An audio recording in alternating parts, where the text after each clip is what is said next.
For those of you who are joining us, thank you for coming on today. I see some of you are on, some of you have your videos off. If you are interested in turning them on, we'd love to see you, but whatever makes you comfortable is fine. We'll just get started in about a minute from now. Make sure everybody has an opportunity to get on and get their audio working, and so that they're able to listen to everything that we have for today. So we'll get started in just a moment.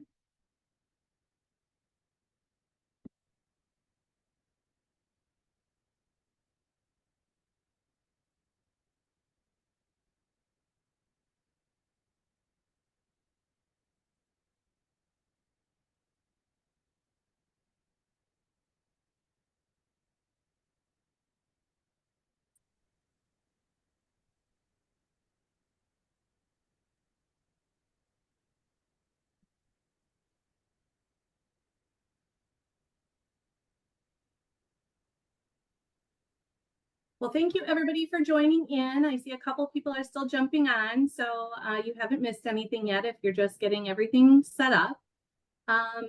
We would like to thank you so much for joining us today. We're extremely lucky. We have 3 presenters, and I know many of you are coming to us from different states, so that's exciting too. Today, we are going to have those 3 presenters. After each presenter, if you have a specific question that you're interested in asking that presenter, that's fine for you to go ahead and come off mute and ask that question right after that particular presenter. Or you can go ahead and add your question in the chat, and Hannah is going to monitor that for us, and we'll be willing to ask the question for you if you would like. At the end of the 3 presenters, we will also open it up for a question and answer at that time, because you might have thought of other things that you would like to ask. But we're going to get started today with our presenter from Wisconsin, Dr. Antos. He is the director of the Pediatric Cystic Fibrosis Program and co-director of the CF Center at the Medical College of Wisconsin and Children's Wisconsin, where he is a pediatric pulmonologist and an associate professor of pediatrics. Dr. Antos also leads the CF Therapeutic Development Center at Children's Wisconsin and specializes in clinical practices and quality improvement through the CF community, the CF Learning Network, and across the institution. So thank you, Dr. Antos, for joining us today. We are so excited to hear from you. Thanks, Don. Happy to do it, and thanks for the invitation. It's always, I've done quite a few of these Grampions talks, and it's always great to spend some time with you guys and be able to have some discussion and learn some things. So the goal today is to give a little bit of the of an overview of what happens at the CF visit. And many of you may have been to some CF visits with your grandchildren, maybe not. But so we'll give a little overview of what happens and some of the why, and I'll give you a little peek behind the scenes of what we do on the clinical care side during that time. So but before we start with that, really, as for everything in cystic fibrosis, it really starts with the pediatric cystic fibrosis team. So one of the great things, as you guys may have seen, is that we have a full, wonderful team at all of our CF centers that really helps to give great care to the CF families. So making sure that we have great support for everybody. There's a bunch of different types of team members who all participate in these visits and in our CF care, and making sure that everybody, both from the family standpoint, the children with CF, and from the team, that everybody has a time to meet with each other and discuss things during the visit, is really the crux of the important pieces of the CF visit, and why we like to do them so regularly and get a lot of that information. And so during the visits, as we'll talk about, pretty much anybody from this slide, and again, there'll be various different team members at different teams depending on the center that your grandchildren go to, but any of these team members are part of that big visit. We also have an amazing set of guidelines. And so a lot of the things that we do at the CF visit, the timings for the CF visit and why we do certain things are often tied to these guidelines. And these are mostly created by the CF Foundation. The ways these guidelines are done is that a team of multidisciplinary team members, just like the people I showed on the last slide, get together and go through the best research to figure out what's best to do for people with CF and different diseases such as CRMS, CF, SPID. And that's where we get a lot of these guidelines from. And so you probably can't read a lot of the detail here. That's fine. That's not the point. But there's a whole lot of different set things that we're supposed to do at these visits. And part of the reasons that we see people regularly is to make sure that we're able to do all these things. And the one that's here is what we recommend for all the infants. And so that's why we see everybody every month initially, then every 2 months, and then every 3 to 4 months for the rest of their life. And so that's where those guidelines come from. What our big goals at the visits are to look for trends. And really, trends are the major things that matter most in cystic fibrosis. That includes trends in weight and nutrition and trends in lung function. The right side here is an example of somebody's lung function over time. And we know that lung function, we hope, starts really good and then over time can start to decline in CF, especially prior to the CF modulators. And every time you get sick, those things can drop. And so one of the reasons we really want to see those regular pulmonary function testings and numbers over time is to get these graphs and be able to see what should your number be, what would we consider a drop, and really what do things look like over time. With that, weight and nutrition are distinctly tied to lung function. We know that better weight leads to better lung function over time. And so that's why in the beginning years of life, especially, nutrition is really such a big focus, and why the dietitian does become the biggest friend to all of us is the CF dietitian, as they're so important during the first few years of life, especially. And so these are the sort of things that we look at. And often, of course, we'll show you some of these graphs and some of those changes over time. Now, you all kind of think of the visit as being when you check in for clinic, but really the CF visit actually starts much earlier. At our center, for example, the visit really starts at least a week earlier. We have team meetings every week, and we always discuss everybody that will be coming to clinic in the next week. And during that time, we talk about a lot of the different treatments, some of the needs, and make a good plan for what we're going to do at that clinic visit. We also at that time decide what are the team members are planning to see the child with CF during that visit, knowing that it may change and go into flux a little bit during the visit, but at least setting an initial plan. And then, at least from our center and many other centers, you may get a message before telling you who we expect, telling the family who we expect will meet with them during their visit. If you guys do see those messages, know that that's an important piece for us. That really helps us to know that not only have we told you who we think you should be seeing, but also that's a great time to get feedback if there's other people that the family may want to see. So if your kids or grandkids, there's someone that you want to see that hasn't been on one of those messages, that's a great time to let the care team know of that. And then on the clinic day itself, many things happen just like every other clinic. You get checked in at the front desk, you'll be taken back, do vital signs, get weights, heights, things like that. And most of that initial piece is done by a medical assistant who will, again, get those weights and ask some initial questions that helps the team to know what's going on. Often there's questionnaires that happen. I know all of us obviously do questionnaires during visits, and many of them can be quite annoying, but these are specific things we do for CF often, including specific mental health screening, because mental health is so important in cystic fibrosis. And so we definitely make sure we look at those screeners. Know that if we forget to mention it to you, we definitely have still looked at them because they are an important part of what we do. There are some things that are not like other clinics. And one of those is that people with CF are always required to wear a mask in the hospital and public CF spaces. And that was around well before any of us heard about masks for COVID. That's been a long-standing recommendation for cystic fibrosis. And the real reason is to keep your grandkids and everybody else with CF that might be in the hospital protected from spreading those different bacteria. So that's why everyone should wear a mask. Additionally, the full care team will wear isolation gowns, and some team members may wear masks as well, partly depending on what viruses are going on in general in the community, and again, ways to make sure that everybody's staying safe.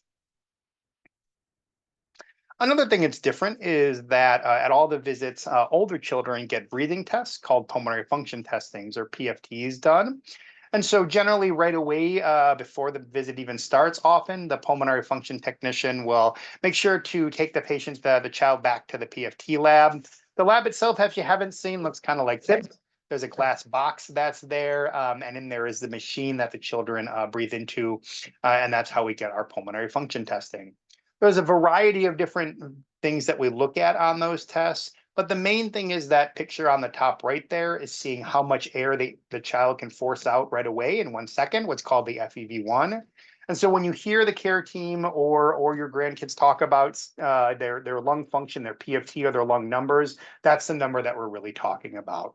And again, it's those trends that we're looking for. And if there's drops of a certain amount, even without other symptoms, that can be concerning.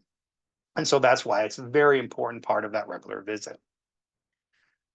Another piece that's often not a lot of fun, but an important part of our CF visit is the CF cultures. And so if people can, we like to get a culture that's been coughed up, so mucus that's coughed up from the lungs. The fancy word that you may hear us say is expectorated, which is just the medical term for coughing up.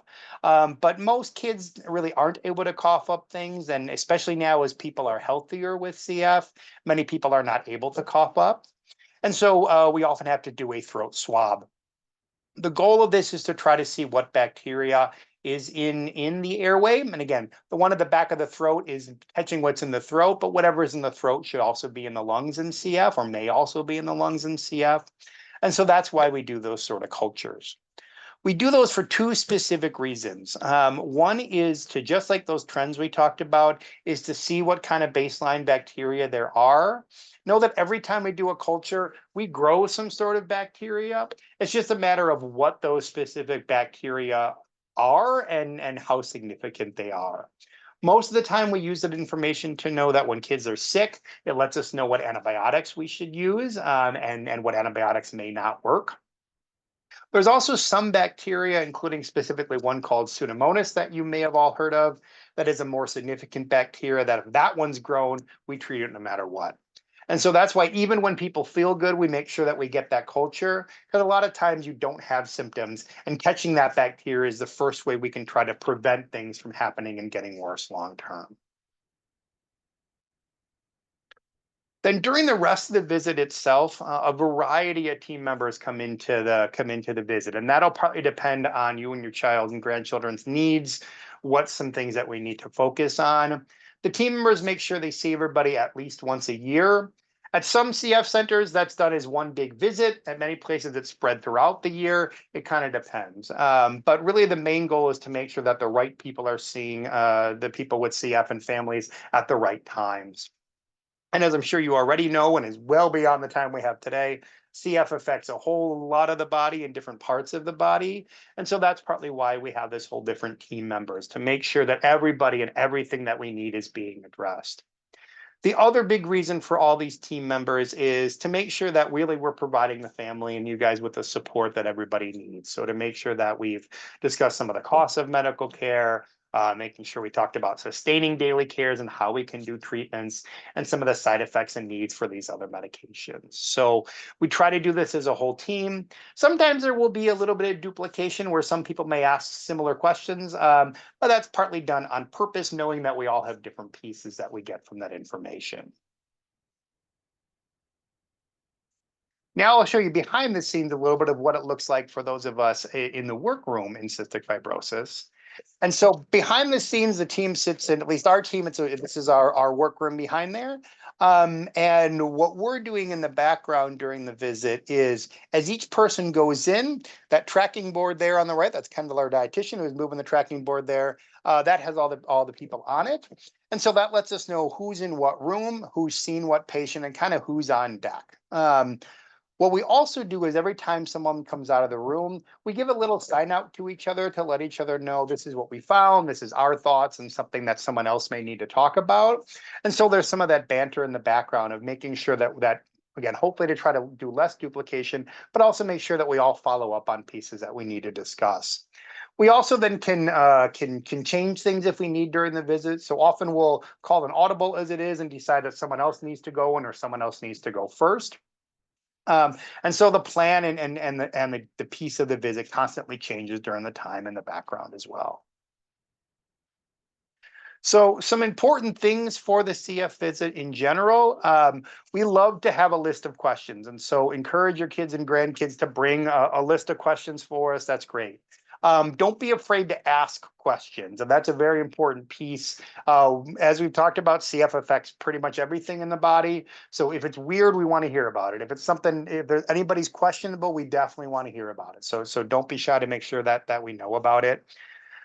Also, don't be afraid of clinic. And this is really important for your grandkids, especially, is making sure that they know that we're not scary people. We're there to help you out. We're people that we see your kids. We look at your grandkids on some level as part of our family as well, because we see them so much. And so it really is an important piece for us. We want to make sure the kids know this is not meant to be a scary place. Yeah, cultures aren't fun and labs and things like that aren't fun, but we're doing all this for a reason. Also, with that said, with don't be afraid. Please do not, and encourage your children not to, don't use shots and things like that as punishment. Never tell a child, we're not going to do a shot today, or if you're going to do bad, you're going to get a shot. Please don't do that. Vaccines and things like that are very, very important. And we don't want anybody to think anything we're doing at the visit is a punishment, because it's not. So also, we're pediatricians, at least in the pediatric side.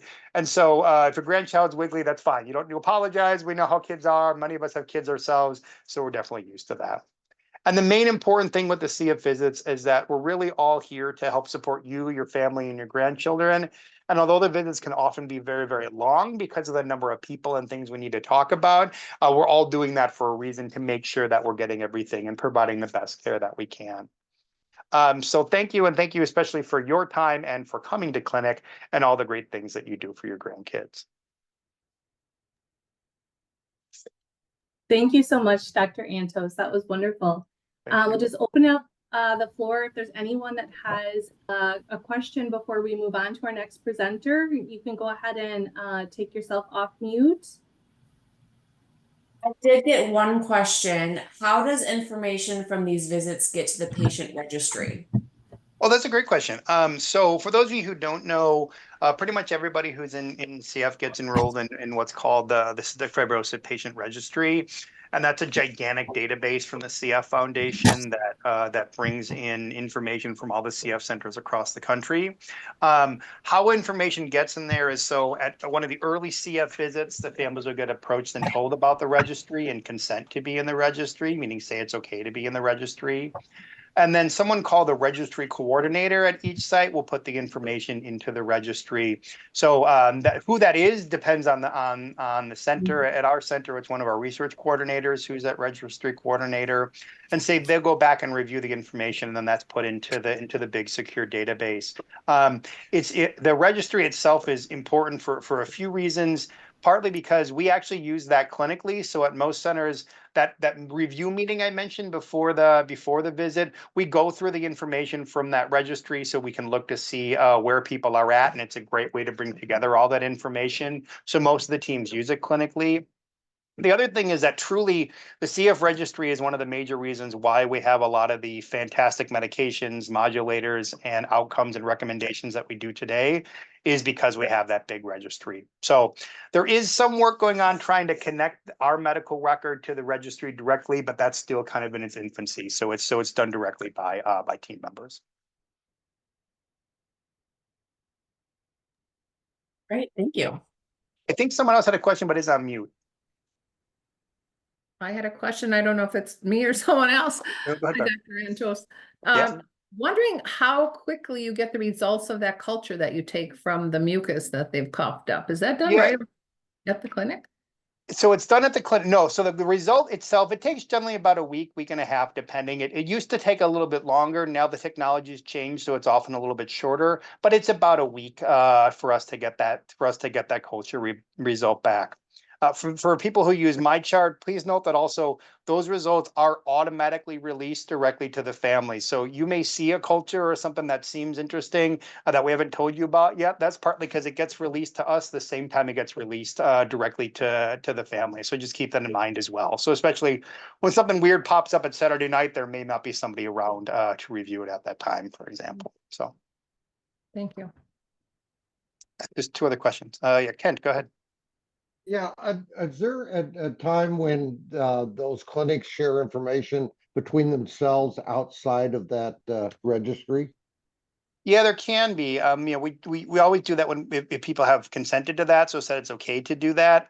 The main times when we do that is specifically at times of transition. So either when your grandchildren get old enough to go to the adult clinics, then we'll discuss with those adult clinics, and we'll generally actually send. There's a fancy report that we get from the registry that we usually send the center to talk about it.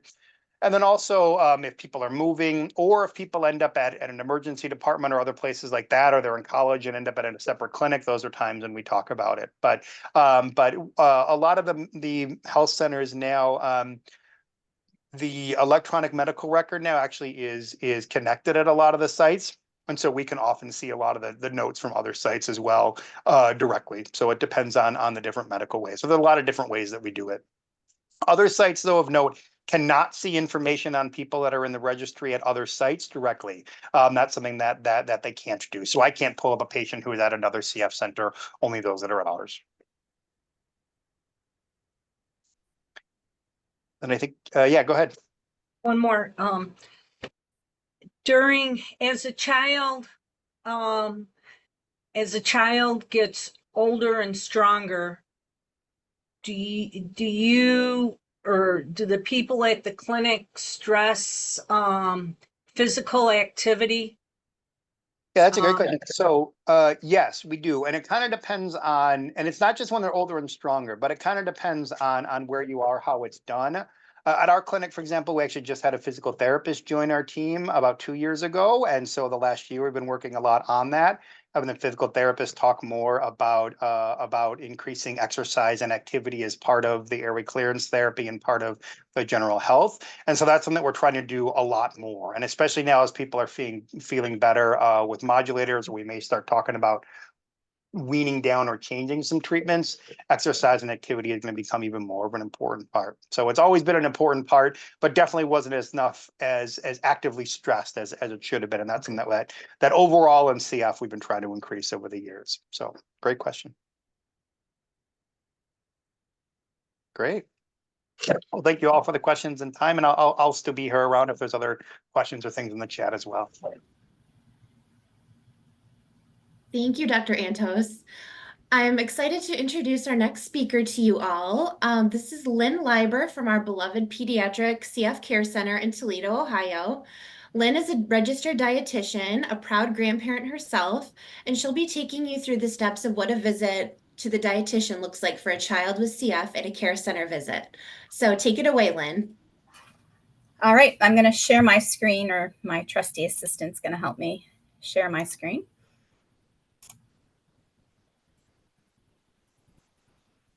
Looks good. All right. So thank you for letting me speak today. I am a grandparent. I have 4 little grandchildren, and being a grandparent is definitely a different perspective than being a parent. Basically, you're less in charge, and you only get to know what they want you to know. So I'm here to be a support system, and I feel like my parenting and my grandparent years have helped me be a better clinical dietitian. So I want to go through what a visit at the care center looks like on the nutrition side. Hopefully it will make you a little bit more insightful as to why these appointments do seem to take a long time, because there's a lot of information that each of the care members have to cover. As it was previously said, each care center has a fabulous team, and that fabulous team helps to create the support and offer all the inputs that need to make your grandchildren healthy and allow them to thrive as well as they can. Nutrition is extremely important in the first 2 years of life. It's always important, but the first 2 years of life, it seems those are establishing the building blocks. And we know if kids grow in the first 2 years of life as we would like them to grow, that sets the trajectory for the rest. And it's not that we ever let up on nutrition, but we try and make it as positive as experience as possible. We know when people are feeding their children that sort of if that doesn't go well, that sort of can negatively reflect like they feel on them, and it's not always just, it's not the parent, sometimes it's just the disease. So I want to go through like what different components we evaluate during our visits so you can understand things a little bit better. So we're always looking at growth, and how do we look at growth? So in babies up to 24 months, we evaluate length. And the difference between length and height is length is done on a special board, and we do this for the first 2 years of life.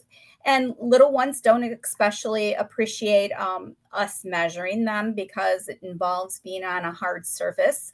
We have to straighten them out, and especially the little babies, they're sort of like to ball up in a fetal position. And so as we try to straighten them out, it kind of makes them mad. But this is the only way we can do it to really get an accurate measurement. And then when they're age 2, we do height. And so the difference between height and length is height is done standing up. They're flat against the wall, and we use a device called a standometer. I've had a couple little 2-year-olds lately that think that that's a ridiculous thing to do to them. And so we don't necessarily always get good cooperation. The other thing that we will look at is weight. And so when they're little, we do naked weights on an infant scale. And we try and do that for the first 2 years. And then after they're 2, we let them stand on a regular scale, and we just try to do limited clothing. And then lastly, we do a head circumference, and that just involves a tape measure around their head. And we just really generally watch that for the first year of life. And some of these things are sort of redundant, like when they're going to their regular pediatrician visits, they're going to be doing these same things. So growth charts, what am I looking at? Because we're always talking about growth charts. So you kind of need to see how are we interpreting those numbers that we're getting. So there's different growth charts. There's a length and height growth chart. And so the growth charts come by ages. And so different growth charts use different numbers. There's a weight chart. There's a head circumference chart. There's a weight for length chart. And then there's a body mass index chart. So the difference between those two is that weight for length is done for the little ones under 2. And then body mass index, which you're a little bit more familiar with, is done for age 2 and up. But how do we then interpret those numbers? So I'm sure you guys are all probably familiar with what percentiles are. And so you might say, my child's at the 50th percentile for their weight. So what that means is when we look at their weight, that basically half the population their same age is weighs less than them, and then the other half of the population weighs more than them. And then there's another fancy term that you may see, like if you were ever reading a visit, and it talks about Z-scores. And Z-scores are what tells us how far from the average the kids are. So if you have a positive Z-score, that just means that your kid's more on the above average population. And if you have a negative Z-score, it's just telling you it's below the average population. And so we use these growth charts to know what adequate weight gain is. We use them to plot the, the medical record. Basically, we put the information in and it plots. And then we can compare your grandchild to other people or your grandchild to themselves. And it just helps to give us a lot of information as far as what we're looking at. But you as a grandparent, how can you tell how your grandchild's doing? Honestly, if you look at your grandchild and they look like they're thriving well, meaning they're growing, they're filling out, that too is worth a lot. So I just wanted to show you an actual growth chart so you can sort of see a little bit of what we might be looking at. And so this is a growth chart for weight for a little one under 2.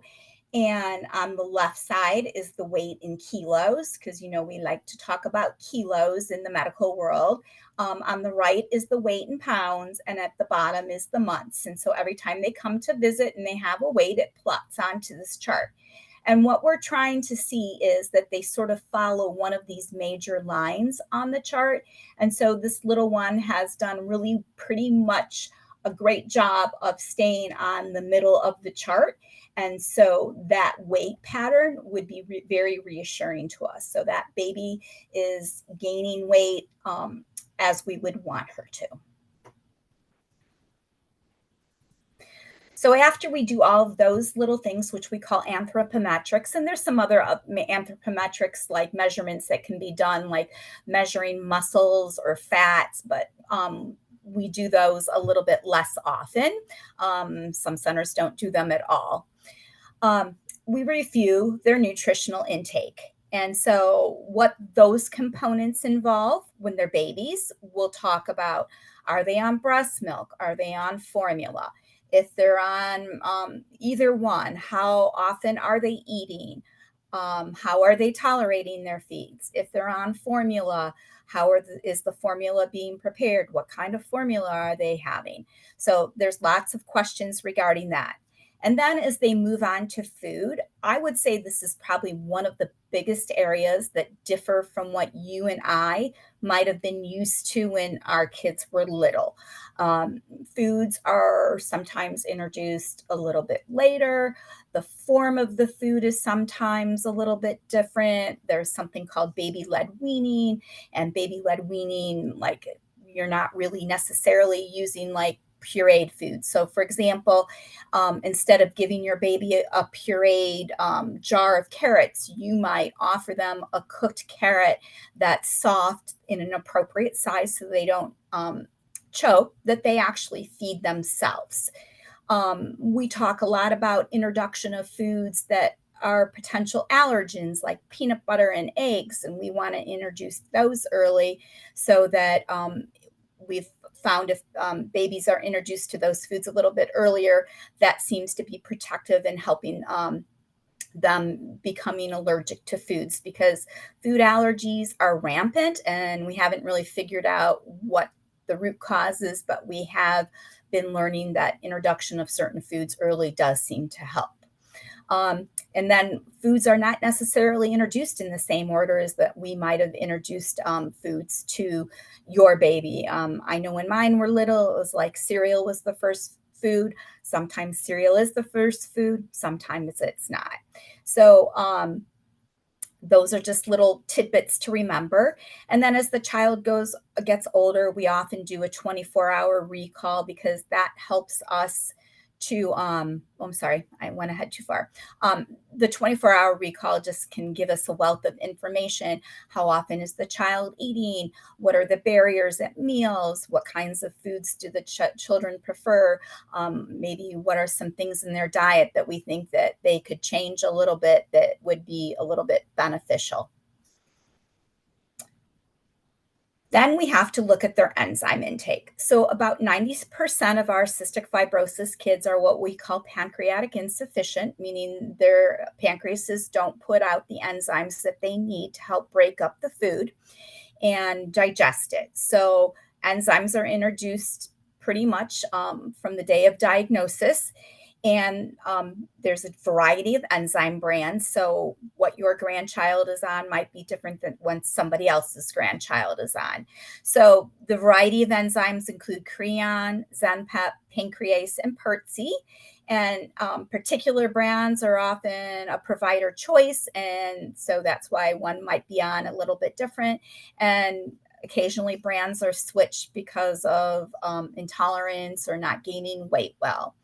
At every visit, the dosage is evaluated and adjusted if necessary. And these dosage adjustments are often frequent in the beginning because growth is rapid and dosage is based on weight.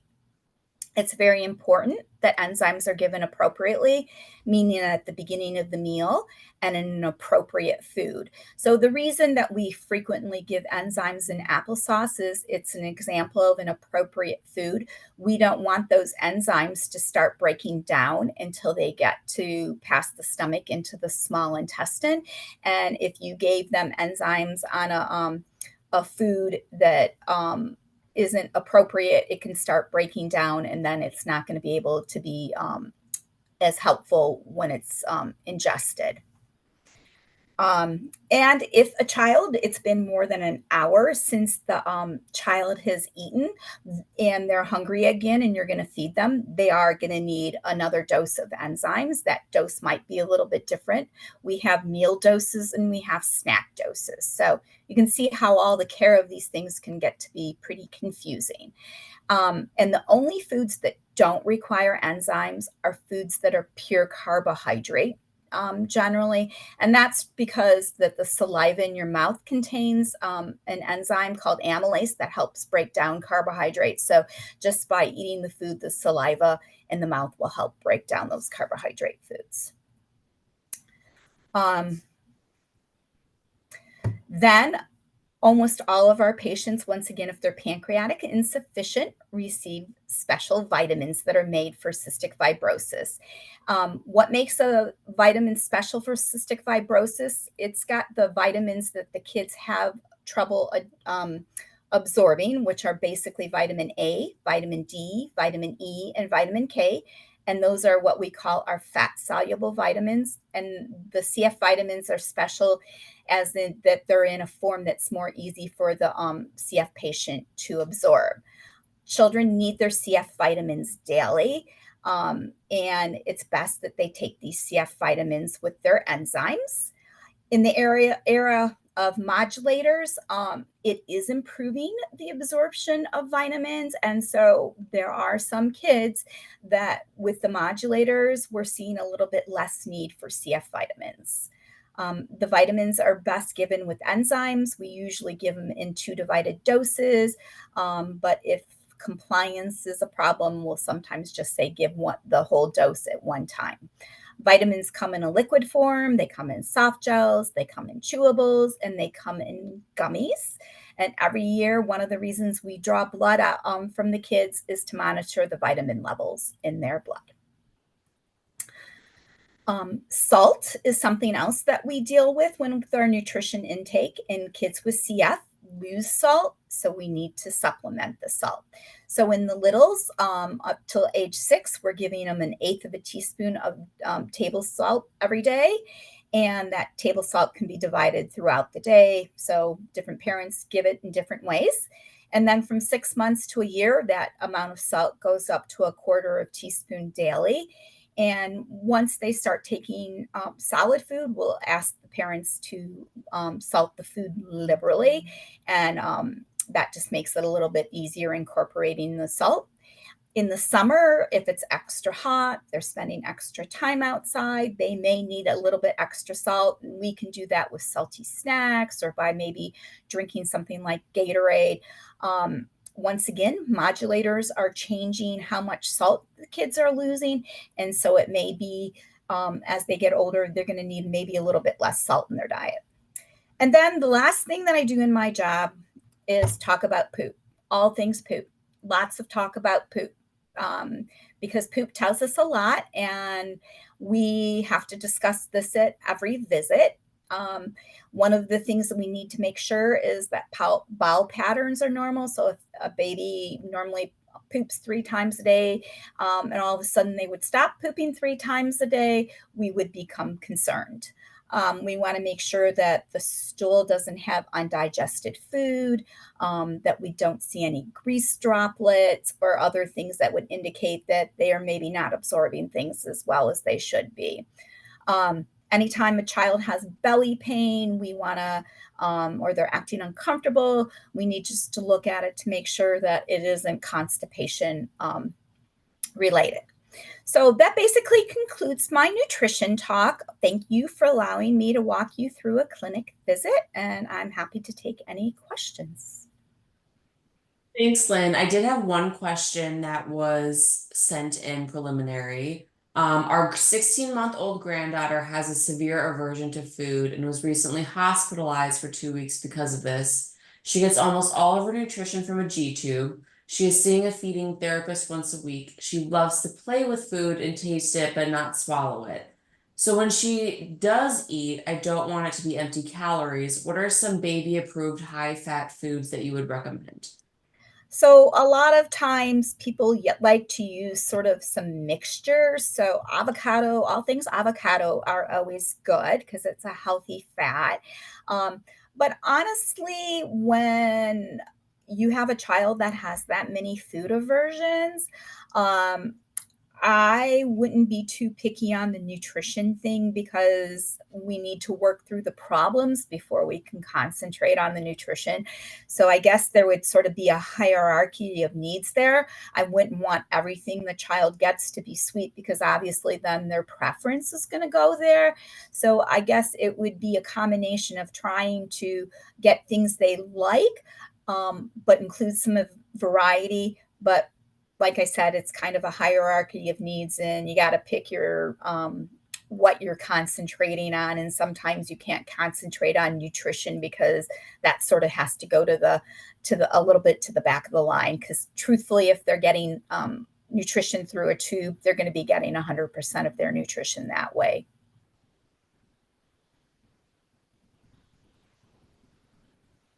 Great. And if there are any other questions, feel free to go off mute and you can ask them to Lynn.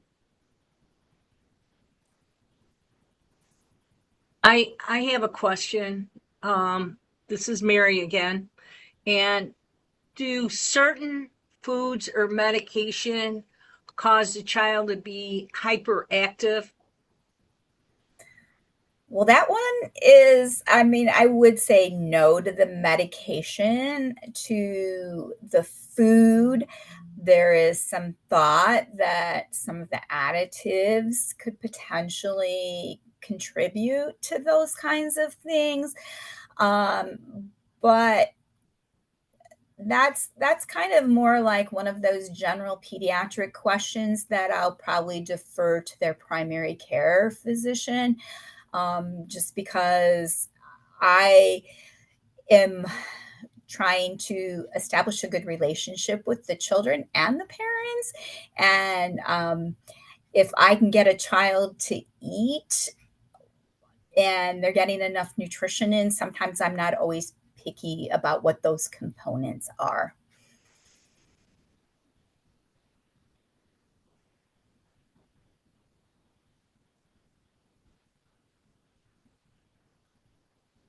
Great. Well, thank you so much, Lynn. We really appreciate you taking time to share everything about dietetics here. My name is Hannah. I'm from the Greater Illinois chapter. I'm very excited to introduce Joanne Kalina. We've learned about what happens at the pediatric side of things, what happens through the dietitian's point of view. And Joanne is a program coordinator for the Adult Cystic Fibrosis program at Northwestern here in Chicago. So Joanne, take it away. Thank you, Hannah, and thank you for the opportunity to speak. I know as grandparents, most of you are probably not normally thinking about attending a clinic visit with your adult grandchildren, but it is known to happen. I see more their children with them or their significant other coming to their appointments with them. But in an adult clinic, it's very similar to the pediatric program because basically we tried to continue the care throughout, but there are some adjustments based on individuals and age. I mean, because as you get older, there's different things that come up along the way, and there are issues that need to be addressed.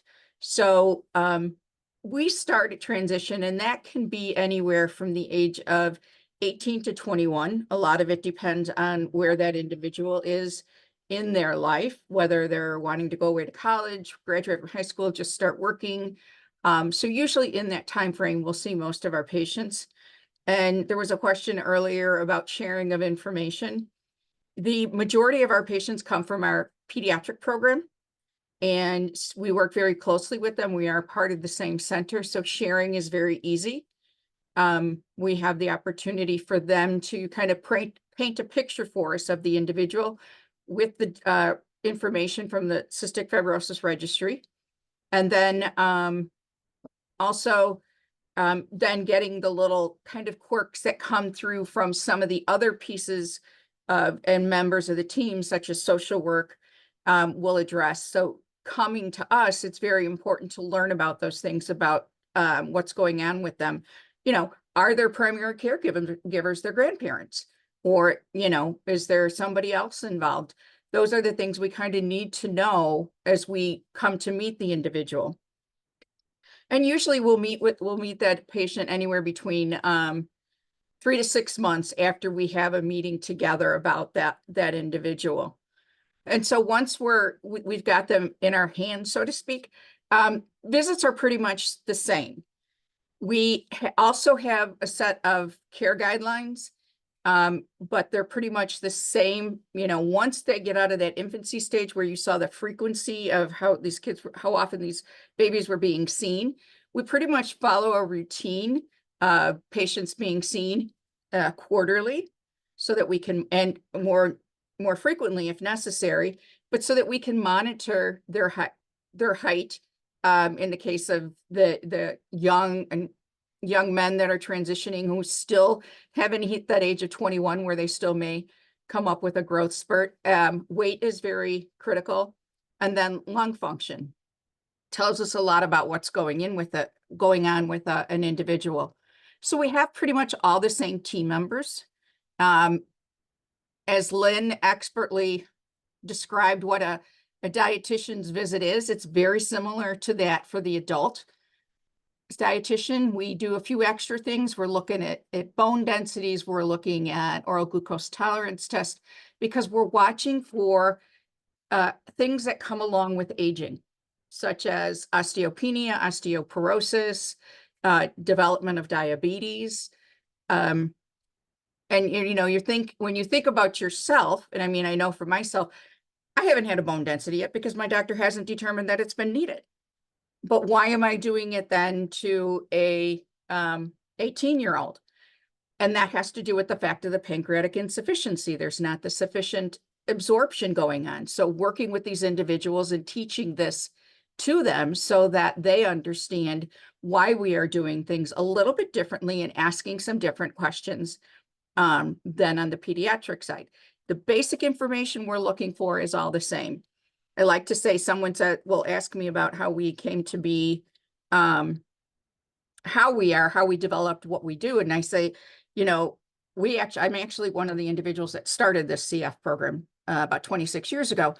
And I tell them I was raised by my pediatric team. We met with them and they kind of raised us in CF. How do we do CF? And we, you know, did clinics with them and moved through the process. So we follow the similar things that go on. A little more emphasis on things like social work, because now, and especially in light of the modulators, dealing with pregnancies, dealing with mental health issues. So our social worker comes into play a great deal. Some of our individuals are also disabled. So there's disability issues that we go through, and that's a key part for our social worker. And with such medications such as the modulators, we also have a pharmacist who then investigates into what medications the patient's on, what has interactions, what does not have interactions. We have physical therapy who works with us, and they have different tasks that they do with individuals to help us assess them as they go along, to look for other things, especially as we start to see some declining lung function. Unfortunately, you know, the modulators don't completely stop everything. So we do continue to see some, especially as patients get older, and we start to think about sending them to geriatricians. So now we've got to train them in CF, just like we had to be taught about CF for adult patients. So there's a different focus on things, but basically things are the same. You come to clinic, you wear your mask, you check in, you get put into a room. What we do a little bit differently is that the pulmonary function testing is done right there in the room. So our patients don't move. Once they come into that room, they're there until we let them go home. And sometimes they tell us we're holding them hostage. But if their visit gets too long, but they stay there, so there's less chance of any cross-contamination with infections. We have a very strong team that's very close-knit, that works very closely together to meet those needs. So it's not just the social worker or not just the dietitian who's dealing with those things. We're dealing with them as a team. We too also have our weekly meetings discussing what has occurred with the group of patients we just saw, what's coming up for the individuals that we are going to see in the coming weeks, so that we can prepare using pretty much all the same information that the pediatric teams talked about and what they're doing. So it's pretty much similar along the way, just different focuses that occur for the patients. They see all members of the team at least once a year, more frequently if need be. You know, sometimes someone struggling with a weight issue may see the dietitian every time they come in because that's what they need.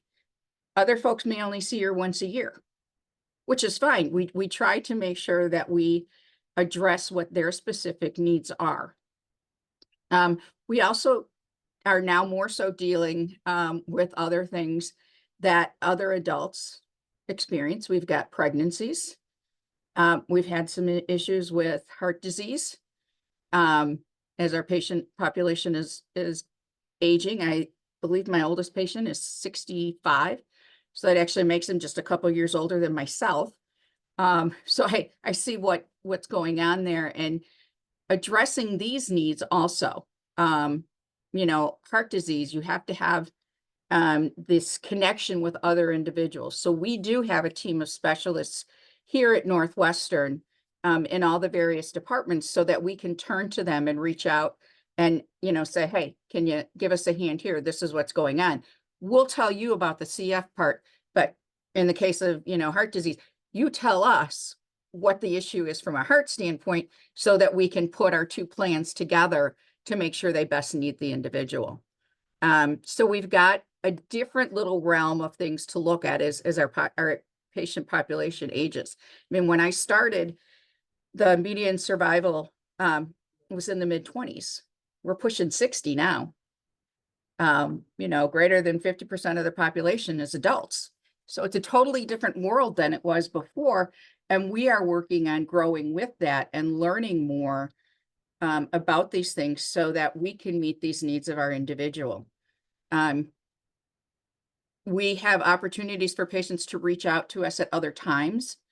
They can, you know, pretty much reach out to us anytime they want via MyChart. We get back to them, you know, as quickly as we can and meet their needs. Obviously, phone calls.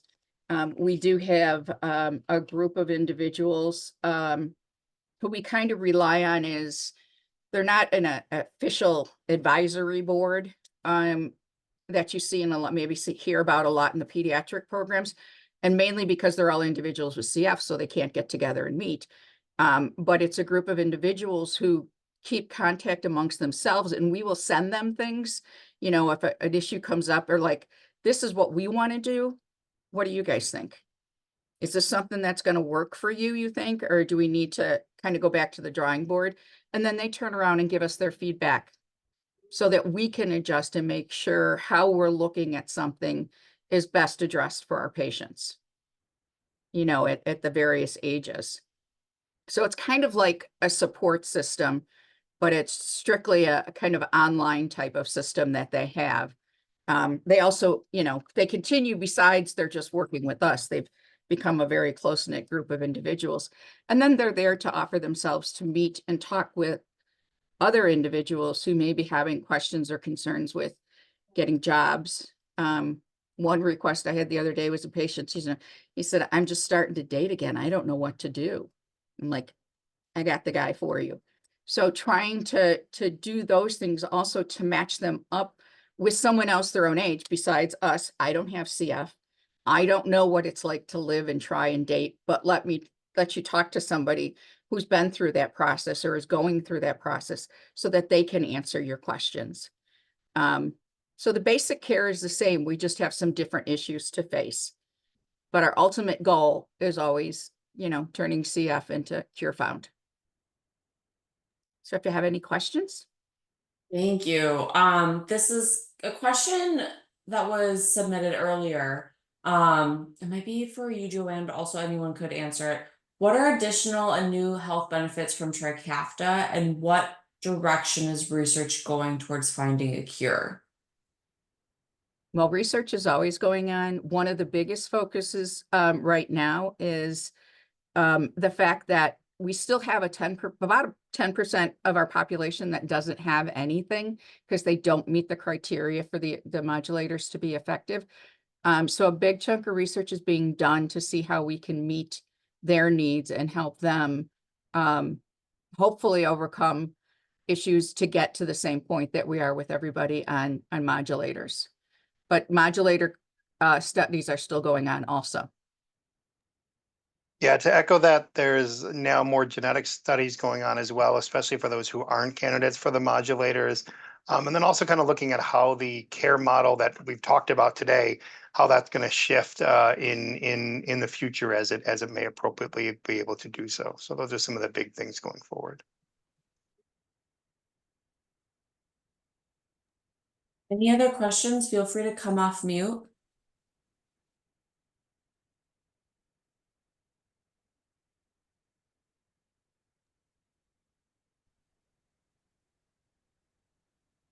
Well, if we don't have any other questions today, I want to thank everyone who presented today. Thank you so much. That was just a wealth of knowledge. It's amazing. However many of these I sit on, I always learn something new. So it's wonderful. Thank you so much for your time. We appreciate you. And to everybody who joined us today, thank you for taking time out of your day to make this so important for all of us to be able to see that we're all connected and we're all learning together. So if you do come up with other questions after you get off the call, feel free to reach out to your local chapter and we'll work on seeing if we can get those questions answered for you. If you are not a part of Grampions and you are interested in joining, also reach out to your local chapter and we can get you some more information on how to do that and what's all included. So we hope to see you again soon and have a great rest of your day, everybody. Thank you. Thank you all. Thanks, everyone. Thanks. That was good.